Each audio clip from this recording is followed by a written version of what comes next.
Coucou, c'est Méry. Ah bon? Oui, pour une fois, c'est moi qui le dis. C'est pas plus mal, ça change.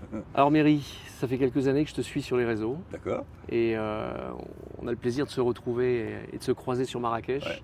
Tu es très suivi également par de nombreux artistes. Tu t'es fait quelque part piller des pans entiers de spectacles. Mhm. Tu n'as jamais rien dit, pourquoi? On ne pille que les trésors. Il y a des tas d'artistes qui n'ont jamais été pillés. Mais bon, peut-être parce qu'ils n'étaient pas pillables. Je ne sais pas. Si les gens ont besoin de s'alimenter ou de s'inspirer, c'est flatteur aussi. Je veux dire, ah, ma mouche, c'est flatteur aussi. C'est Josette? C'est Josette, ma mouche. C'est Zézé, ma mouche. Si elle me pique, j'adore. Tout ce côté burlesque là, il vient d'où? Il est complètement naturel. C'est dans les gènes de la dérision, je pense. C'est-à-dire que je n'arrive absolument pas à voir des choses dramatiques, et quand elles sont dramatiques, j'arrive à les dramatiser par la dérision. Et la dérision est un remède, est un médicament, est un art de vivre qui te permet de voir tout dans un prisme différent, dans un angle différent. Ça ne change pas le drame, le côté dramatique d'une situation qui parfois peut être dramatique, sordide, mais le prisme de comment le voir, comment l'interpréter, fait que tu n'en souffres plus. Donc je pense que le fait de positiver toute chose, même des choses extrêmement négatives, elles restent négatives, mais tu les regardes avec un regard positif, donc elles deviennent dans ta tête positives. Tu vois, le prisme. Tu penses qu'on peut rire de tout? Je pense qu'on doit rire de tout et avec tout le monde. Mais je ne dis pas que tout le monde va le comprendre et que tout le monde va l'apprécier, mais on se doit. Je pense que c'est un devoir de rire de tout, de tout le monde, oui, d'ailleurs. Le lapsus est intéressant. Et de tout et avec tout le monde, oui, parce que toutes les situations, je te dis, même des trucs dramatiques, c'est bon, il ne faut pas se tromper d'ennemi. C'est-à-dire que quand tu te trompes. Il y a quelques temps, j'ai fait une vidéo sur un mec qui enferme son chien, qui est un voisin chez moi. Et il y a beaucoup de gens qui m'ont dit, ah, tu fais de la délation et tout. Je pense qu'ils se trompent d'ennemi. La victime, c'est le chien, c'est pas le mec que je dénonce, tu vois. Et il y a des gens qui disent c'est dégueulasse, on n'est pas en 40. Il y avait un mec qui a d'homme, je sais plus quoi. Il m'a fait un commentaire en disant mais non, heureusement qu'on n'est pas en 40. En 40, dans ces cas-là, c'est-à-dire que le mec se trompe. Je ne me moque pas je me moque du tortionnaire, pas de la victime des camps. Tu vois. Donc c'est juste que le mec se trompe d'ennemi, ou qu'il n'a pas compris. Tu vois. Mais ce qui peut arriver, et une fois de plus, je vais traiter ce monsieur avec beaucoup de dérision et beaucoup d'amour et de rigolade, parce que c'est pas le fait d'être bête, c'est pas volontaire, tu vois. C'est parce que tu es une victime quand tu es bête. C'est que tu n'as pas eu l'éducation, tu n'as pas les bons prismes, tu n'as pas les bons regards, tu n'as pas les bonnes interprétations. Et c'est pas méchant. C'est plus facile d'avoir affaire à un méchant, parce que tu peux rentrer dedans de façon méchante ou l'ignorer ou partir. Quelqu'un qui est bête, tu as toujours envie de t'expliquer, de le sauver, de lui faire comprendre un petit quelque chose. Donc être confronté, même si c'est un peu violent comme terme, mais surtout en face d'un méchant, c'est facile. En face de quelqu'un qui est bête, tu te dis, ah merde, peut-être que je pourrais lui faire comprendre un petit peu mieux le truc, qu'il soit moins victime d'un étrange système qui veut l'abêtir. Tu vois.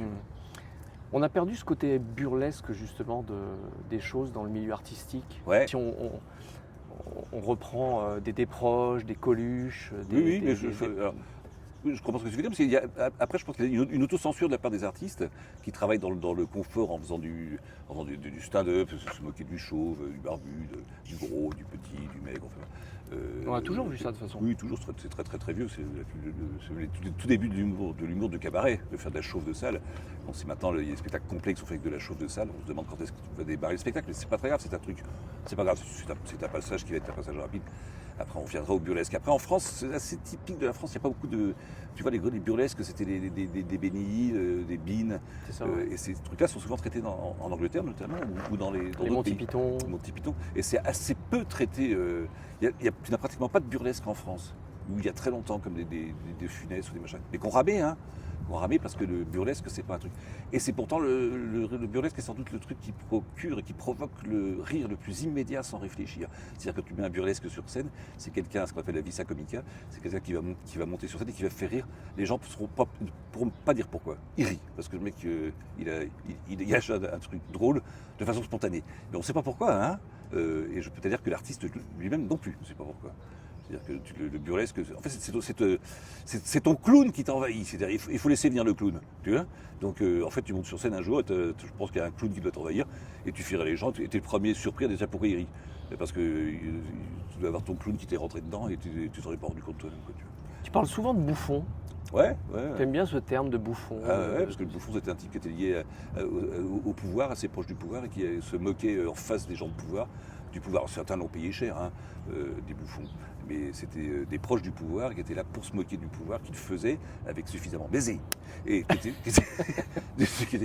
étaient suffisamment intelligents, et les gens de pouvoir aussi d'ailleurs, étaient suffisamment intelligents pour accepter les rires, jusqu'à ce qu'ils soient vexés. Mais enfin, chez les rois notamment, le roi riait du bouffon, ceux qui se vexaient, c'était la cour. Tu vois, Molière, il se moquait des femmes savantes ou des précieuses ridicules, etc. Il se moquait de la cour. Le roi, ça le faisait rire parce que c'était les courtisans, mais la cour, ce n'est pas toujours rire. C'est plutôt la cour qui parfois intervenait pour que le bouffon ait un petit souci. Mais le vrai puissant, lui, le roi qui était en bout de chaîne et qui était le monarque, s'amusait souvent de voir qu'on se moque de sa cour, tu vois. Ah, ouais. Mais bon, ça, les courtisans sont les courtisans. Les ministres ne sont que des ministres.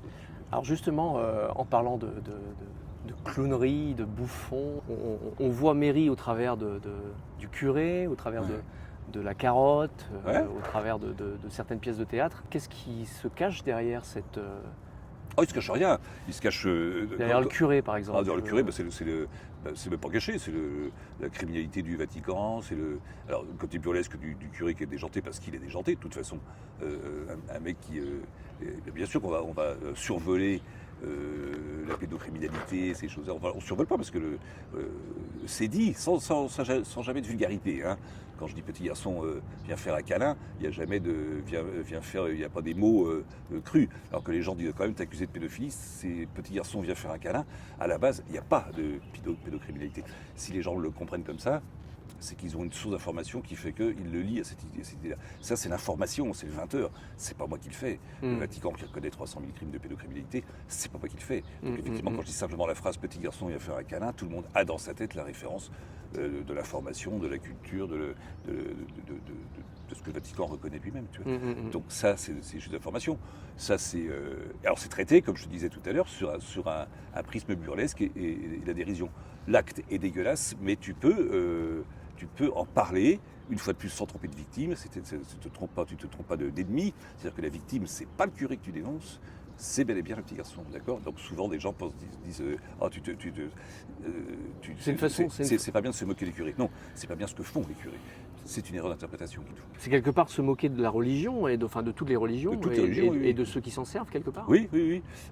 Parce qu'il y a une grosse différence entre la croyance et la religion. La croyance, tu peux croire en un Dieu quelconque et faire ta prière chez toi en mettant ton tapis ou te mettant au pied de ton lit et faire ton signe de croix ou faire tes lamentations. Enfin, ça, ce sont des dieux, que ce soit Yahvé, que ce soit Allah ou Dieu. Après, les intermédiaires qui sont des prophètes, et les prophètes sont des très mauvaises personnes parce qu'ils ont donné un mode d'emploi, ils ont tous écrit soi-disant des modes d'emploi, des bouquins, des Bibles, des Torahs ou des Corans qui donnent un mode d'emploi qui n'est pas écrit par Dieu, qui est écrit par un prophète, et un prophète qui les 3 quarts du temps n'a pratiquement aucune preuve historique et qui n'a pas existé. S'il a existé, c'était pas toujours des gens bien. Il y en a qui étaient des chefs de guerre, il y en a qui étaient des gens qui ont fait beaucoup de mal et qui après ont provoqué par la religion et non pas par la croyance des milliers de morts. C'est la première cause de mortalité depuis que l'humanité est l'humanité, c'est la religion. Et c'est pas la croyance. La croyance, il n'y a aucun Dieu qui te dit va mourir pour moi. Le Dieu du Spinoza te dit qui est un Dieu du Spinoza, te dit je t'ai créé. Il ne parle pas de Jésus, il ne parle pas d'intermédiaire, il ne parle pas de prophète. Il dit je t'ai créé, c'est pas pour que tu m'admires toute la journée, que tu ailles me prier, c'est pour que tu vives. Donc ne t'intéresse pas à moi, ne t'inquiète pas de moi, moi ça va. Occupe-toi de toi parce que toi c'est court ton passage, le mien il est éternel. Voilà. Une vidéo, il y en a énormément, mais il y a une vidéo dans laquelle tu changes de chapeau. Oui, je change de chapeau avec la même robe. Je change simplement le chapeau de la kippa à je ne sais plus comment ça s'appelle, le petit chapeau musulman et puis le chapeau du pape. Et en fait, la tenue reste la même. Et tu te dis qu'on on s'entretue depuis des siècles uniquement à cause d'un chapeau. Parce que la tenue est la même, on change simplement de coiffe. Mais ça c'est la religion. Ça a été créé par des intermédiaires, par des gens qui ont créé la religion. Dieu, c'est une croyance. Tu y crois pas, c'est pas grave. Les lieux de culte sont des mauvaises choses. C'est dans les lieux de culte qu'on retrouve les fanatiques qui se montent la tête les uns sur les uns les autres, c'est une très mauvaise chose. Tu peux être croyant, faire ta prière chez toi, tu n'as besoin de personne qui en soit témoin. Tu as eu beaucoup de reproches par rapport à ce spectacle? Ce qui est drôle, c'est qu'il y a eu beaucoup de... C'est toujours ça m'éclate, j'ai même dû faire une réponse automatique avec ça, parce que quand tu te moques, oui, peut-être pourquoi pas, on a le droit de s'en moquer, des religieux catholiques, des chrétiens, d'un curé, la réponse généralement n'est pas quelqu'un qui va étayer ses propos en disant pourquoi tu fais ça, parce que la religion c'est pas ça, parce que les curés c'est pas ça. Il attaque une autre religion. C'est-à-dire qu'il ne sait répondre qu'en attaquant. Et pourquoi tu ne le fais pas sur les musulmans ou sur les juifs? Ce que j'ai fait bien avant de faire le curé d'ailleurs.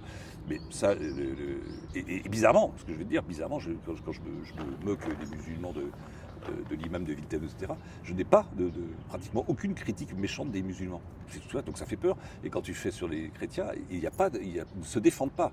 Ils attaquent une autre religion. Pourquoi tu ne le fais pas sur les juifs ou sur les arabes, ce que j'ai fait, sur les musulmans? Ce que j'ai fait. Parce que c'est ce que tu as fait. Je l'ai fait bien avant. Bien avant. Mais ça, mais ce qui est pathétique dans ce genre de truc, c'est qu'ils n'arrivent pas à étayer leur défense en se défendant, ils n'arrivent à étayer une défense qu'en attaquant quelqu'un d'autre. Or, c'est ce que je leur réponds, moi je suis de confession, non plus de croyance, mais de confession catholique, donc je balaye devant ma porte avant de dire que c'est sale chez les autres, dans un premier temps, et puis dans un deuxième temps, tu ne peux pas prendre en référence la médiocrité des autres pour excuser ta propre médiocrité. Donc si t'es gros et que tu te moques d'un gros, ça ne va pas te faire maigrir pour autant. Donc ne prends pas en référence la médiocrité de quelqu'un pour excuser la tienne. Et là c'est ce qu'il cherche à faire. Donc c'est une très mauvaise défense. C'est même pas une défense, c'est une erreur. Quelque sorte, le curé il te permet aussi de dire des choses tout haut que tu dirais peut-être pas.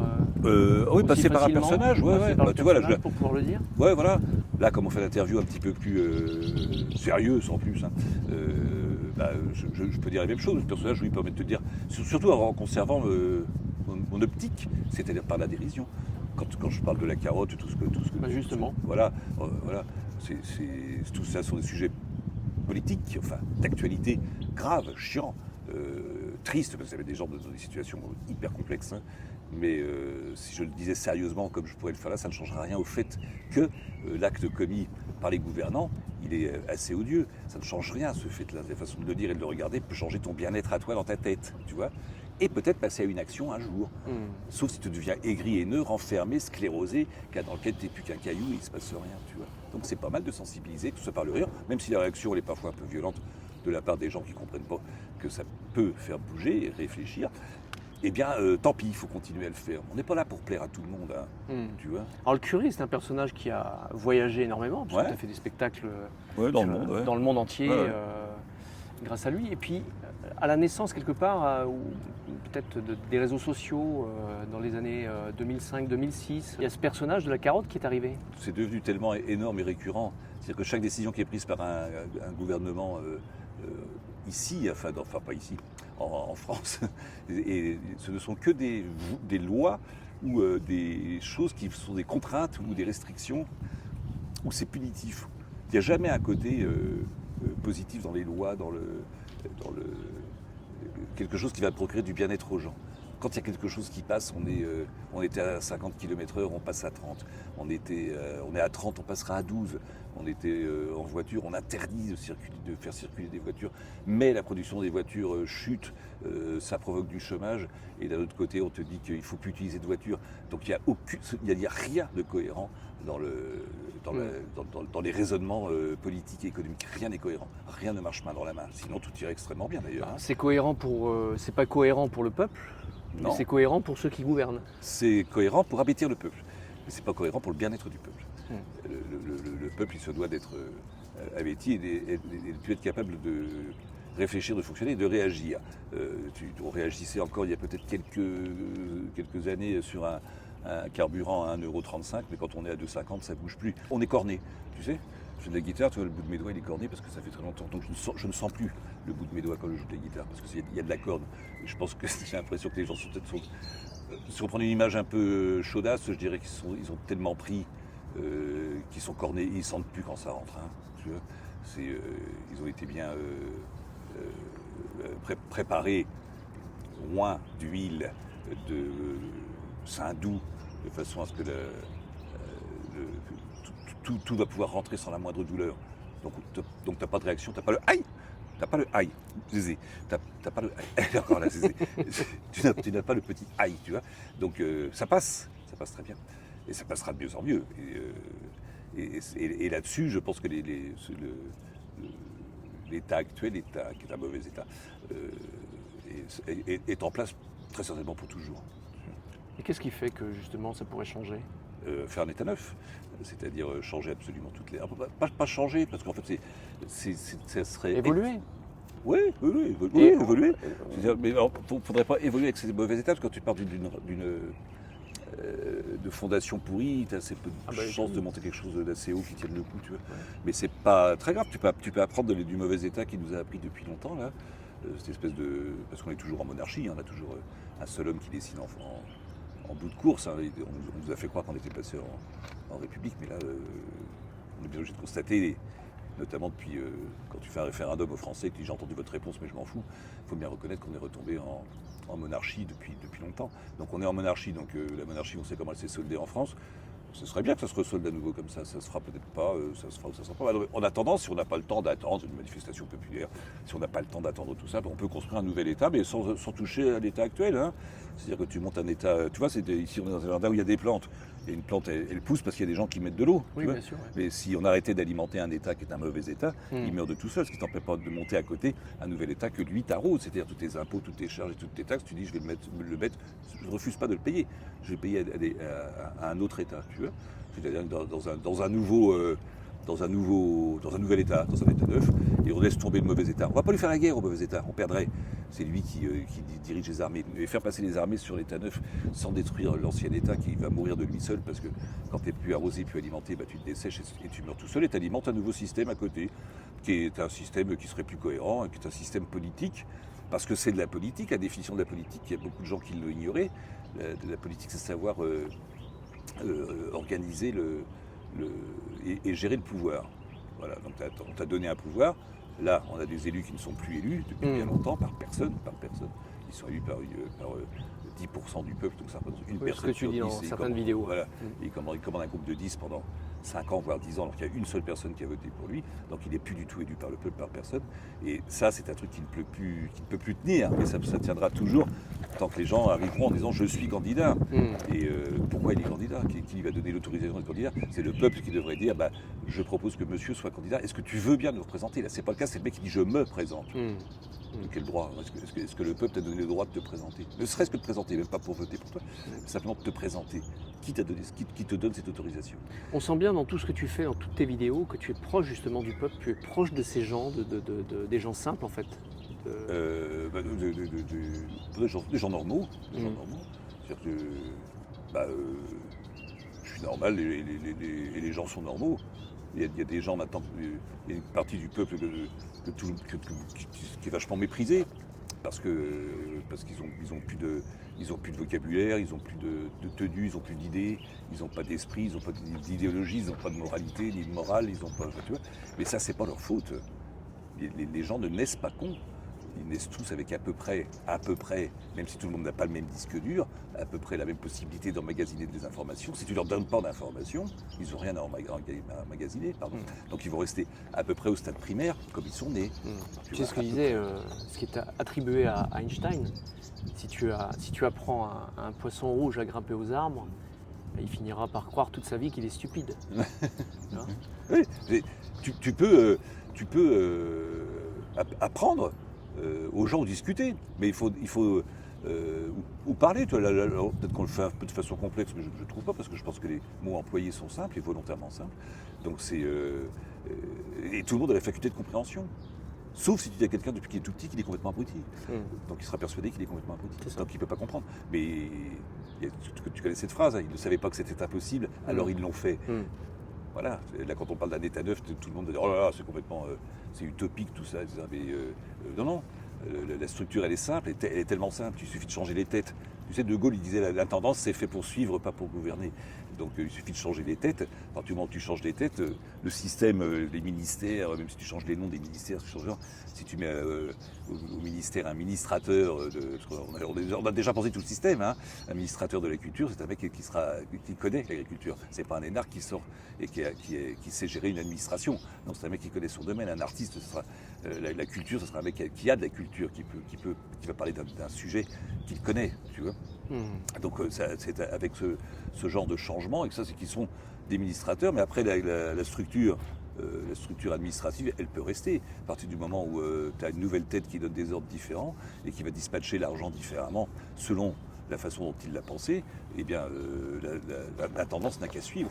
On ne demande pas à l'intendance de décider, surtout si la tête et l'administrateur a été choisi par le peuple et non pas choisi par personne, ce qui est le cas actuellement, qui est choisi par un monarque qui décide que c'est tel mec, tel copain qui va gérer la justice comme un Dupond-Moretti alors qu'il a juré de ne jamais le faire, qui est donc un ministre, un garde des Sceaux, un ministre de la Justice qui lui-même est parjure. Ce qui forcément est un petit peu absurde quand même dans l'histoire déjà. Tu es quelque part, tu es libre dans un milieu très très formaté. Ouais. Comment tu fais pour justement ne jamais te laisser dompter par ce milieu? J'ai jamais fréquenté. C'est-à-dire que j'ai jamais vu le dompteur, peut-être, si tu veux. Donc, ou j'ai jamais, si j'en ai vu, j'ai pas vu des gens très impressionnants ou très suffisamment autoritaires. Mais ça, je pense que l'autorité, ça fait pas tout. Donc, je les ai pas vus. Je crois que je les ai pas vus. Là. Je suppose que j'en ai croisé. Mais comme je suis un lâche et dès que je vois un obstacle, plutôt que de me battre avec, je le contourne. Je pense que j'ai pas vu le dompteur, j'ai pas vu les toxiques. Quand j'en croise un, je fuis avant qu'il devienne nocif puis nuisible, parce que le toxique, t'en as partout autour de toi. Si tu laisses rentrer dans ta vie, il devient nocif, et s'il influence ta vie, ça devient nuisible. Et un nuisible, on n'a pas d'autre solution que de l'écraser. Sinon, c'est toi qui te fais bouffer par les vers. Et tout. Donc, t'as pas d'autre solution. Donc, pour éviter tout ça, pour éviter la maladie, et pour éviter peut-être même la mort, hein, j'allais jusqu'au bout, quoique la mort a son charme, tu es obligé d'éviter le toxique à la base. Comme ça, dès que tu évites le toxique, tu n'as plus de problème autre de te gratouiller et d'avoir des parasites. Donc, c'est bien de repérer le toxique quand tu le vois. Et il y en a beaucoup. Et maintenant, je dis ça maintenant. Elle est revenue. Elle est revenue, ouais. Et je dis ça maintenant, mais je pense qu'il faut, dès le début, quand tu as la chance qu'on t'apprenne à repérer quelque chose de mauvais, de mal, et de l'éviter, ça va t'éviter toutes tes conséquences derrière. Il y a des gens qui te manquent?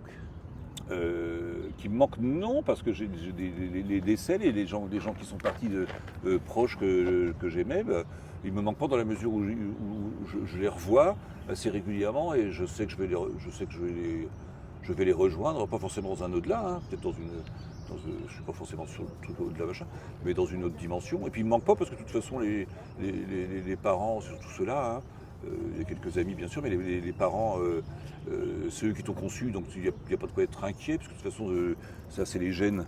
Tu vois, c'est parce qu'ils se sont mélangés à un moment lors d'une nuit de folie ou d'ivresse, et qu'ils ont mélangé leur fluide, et qu'ils ont conçu un mec qui est juste le prolongement. Donc ils me manquent pas puisqu'ils sont dedans. Tu vois. J'étais dans eux avant, au départ c'est moi qui étais dedans, et puis maintenant c'est eux qui sont dans moi. Donc on ne s'est jamais séparés, on ne se séparera jamais. Donc, des artistes peut-être? Des artistes qui me manquent, ouais. Des artistes engagés, des gens? Non, pas les hommes, c'est les idées? Les idées, ouais. Les hommes, non. C'est rarement les gens. Qu'est-ce qui te fait rire, toi, Méry, en fait? Tout, absolument tout. Hein. Mais quel artiste te fait rire aujourd'hui? Quel artiste te fait rire? Alors, une fois de plus, je veux dire, c'est pas un artiste, mais un sketch va me faire rire. Une phrase d'un mec qui va me faire rire. Il y a des artistes qui me font pratiquement jamais rire, mais dans un sketch ou quoi, il y a un truc, une attitude qui peut me faire rire. Il n'y a pas de machin est un con, tu vois. Il n'y a pas de machin je déteste. Non, c'est un mec qui fait des tas de choses, il a fait des trucs très très drôles, des trucs à mon sens pas drôles, à mon sens très très drôles, mais ça n'engage que moi. Le rire c'est spontané, si tu commences à réfléchir pour rire, alors c'est plus drôle. Tu vois, ça doit être spontané, c'est un truc qui fait je sais pas pourquoi. Ça te fait, tu vois, des situations dramatiques dans la rue. On connaît la vieille qui tombe de son vélo et et qui s'explose en foutant des poireaux partout, là c'est redoutablement douloureux pour la vieille et ça peut te déclencher malgré toi un éclat de rire. Ça t'empêche pas d'aller l'aider et ramasser ses poireaux après, hein. Mais la situation, visuellement, ça peut te déclencher un rire. Alors qu'en soi, ce n'est pas drôle, mais l'acte, il est drôle. Qu'est-ce que tu veux? C'est comme ça. Le rire n'est pas un truc qui se contrôle. Il peut être nerveux, le rire. Donc c'est pas forcément quelque chose de drôle. Quand tu termines tes vidéos, tu dis souvent ne soyez pas, ne soyez pas. Ne soyez pas sérieux. Ouais, je pense que les gens qui sont sérieux, et pire encore ceux qui se prennent au sérieux, sont des gens qui perdent pas leur temps mais qui perdent leur vie. C'est-à-dire qu'ils sont axés sur leur personnage et leur représentation vis-à-vis des autres, et donc ils sont dans le sérieux, comme toutes ces modes de jeunes ou vieux qui sont très tatouages, machin, et qui prennent tous des attitudes de caïds. C'est-à-dire que dans la journée, tu croises dans la rue 2000 caïds.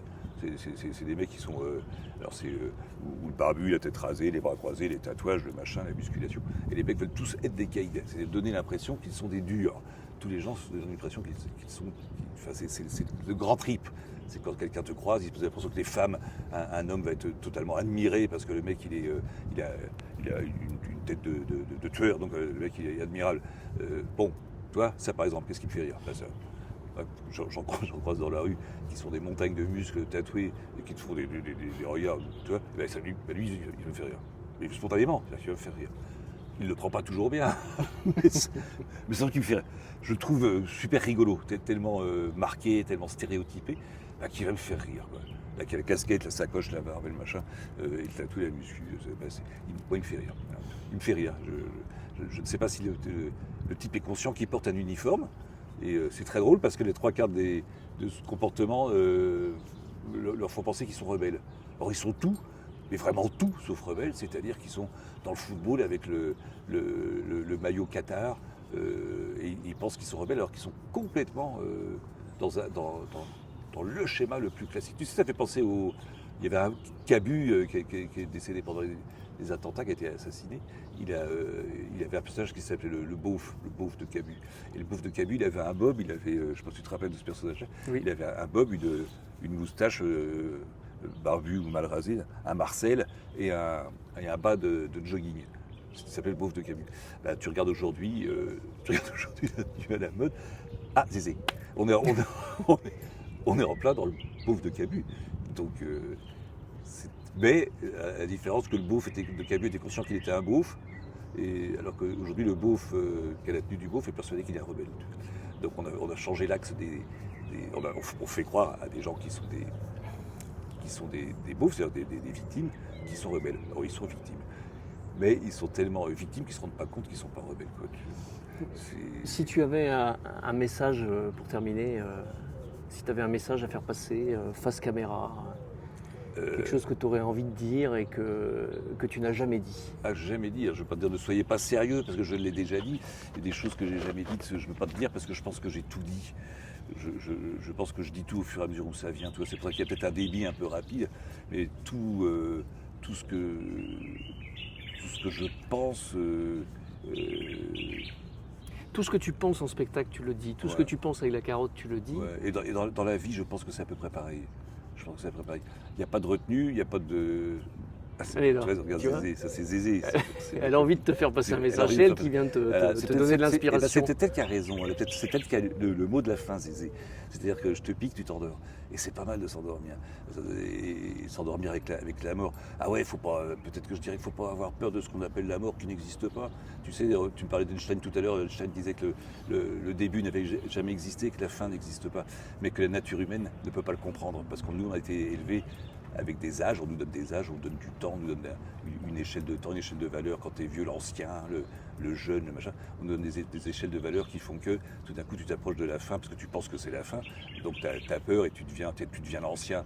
Et tu as des tas de jeunes qui te disent je t'appelle l'ancien parce que je te dois le respect. Pourquoi tu me dois le respect? Parce que tu es un ancien. Ouais, je suis un ancien. Alors, le respect, la définition du respect, c'est l'admiration que tu attribues à quelqu'un en fonction de la valeur que tu lui donnes. Alors simplement parce que le mec est ancien. Alors si ça se trouve, c'est un ancien SS, hein, est-ce que tu es sûr que tu lui dois vraiment le respect? Tu vois, c'est pas parce qu'il est vieux que tu lui dois le respect, c'est peut-être une ordure. Et parce que tu es vieux, je te le respecte parce que tu es vieux. Je suis pas sûr, tu vois. Donc, apprenez plutôt de ne pas avoir peur de la mort. En attendant, ayez plutôt tendance à être irrespectueux, ayez tendance à un petit peu réfléchir rapide et ne pas prendre toutes les idées qu'on vous donne comme des bonnes choses. N'écoutez pas les prophètes, par exemple, dans aucun monde, ni politique, ni religieux. Ne croyez pas ce qu'on vous dit parce qu'on vous le dit, c'est vrai. Et oubliez cette phrase, c'est vrai, ils l'ont dit à la télé. Oubliez ces idées reçues.